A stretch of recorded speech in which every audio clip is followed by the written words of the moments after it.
you not only have the role of a helper, but as a healer as well. So, for you, as you establish or build that relationship with the person who you are caring, help them find themselves, help them seek a role that they want to get into and be the best of who they are. Welcome, everyone. This is Lisa from World Wheelchair Warriors. Sometimes my brain gets stuck. Today is a special video for the caregivers. As usual, we tried to provide something to reflect about as their role is important to us. And I feel myself very lucky because I have like 4 caregivers in the building, and I can go to either one and they'll help me. So for the solitary caregivers out there who are doing this alone, thank you. And today we want to talk about that special gift in not only just helping with food or turning on lights, turning off lights, or washing clothes or doing the dishes, but also to help and support the person you're caring for who has to use a wheelchair. They're especially when they're just starting off, it's very frustrating. They feel lost, and all kinds of emotions come up. But you're not only helping, but also helping them to heal and to find that space in life that they feel comfortable, that they know that they are useful, that they know that they have a special role in life, even though it doesn't feel like it at the beginning.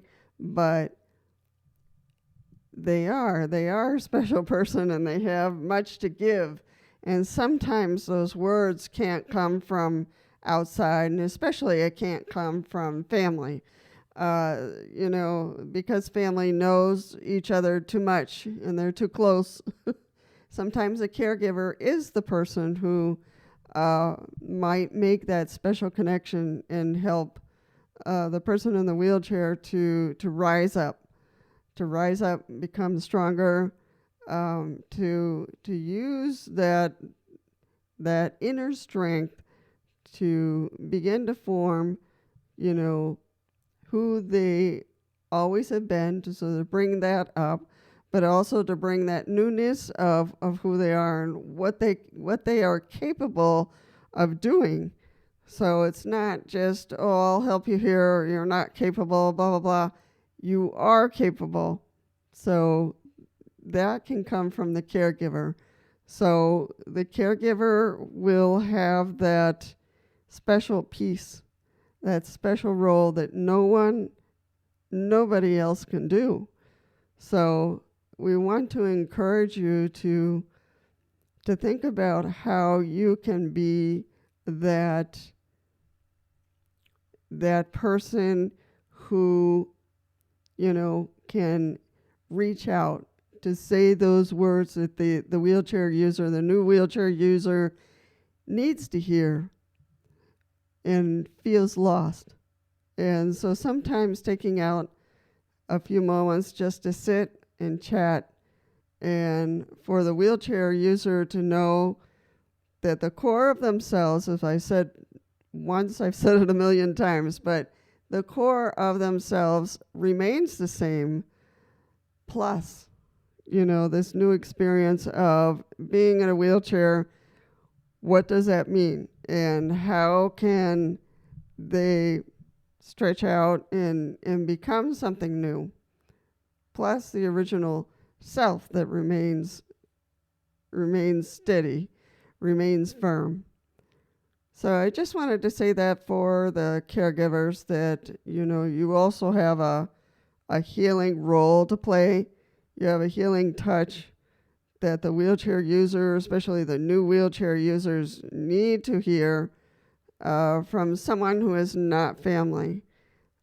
because sometimes when you're too close to the other person, you know them too much, and you close yourself down. But if it's someone that's outside of that role, sometimes that word can really reach to the wheelchair user. So I want to thank all the caregivers in their role of helpers and healers, and to help so many of us to begin to find a road, to begin to find a new place in everyday life, and for us to know that we are very much needed, that we can, in whatever that role is, that new space that we're in, we can. And so, or to test ourselves, test our limits, and to figure out what is this new piece that they need to embrace, and is different for everyone. But with the support of the caregiver, so many things can happen. So thank you for embracing that role and helping so many of us out there.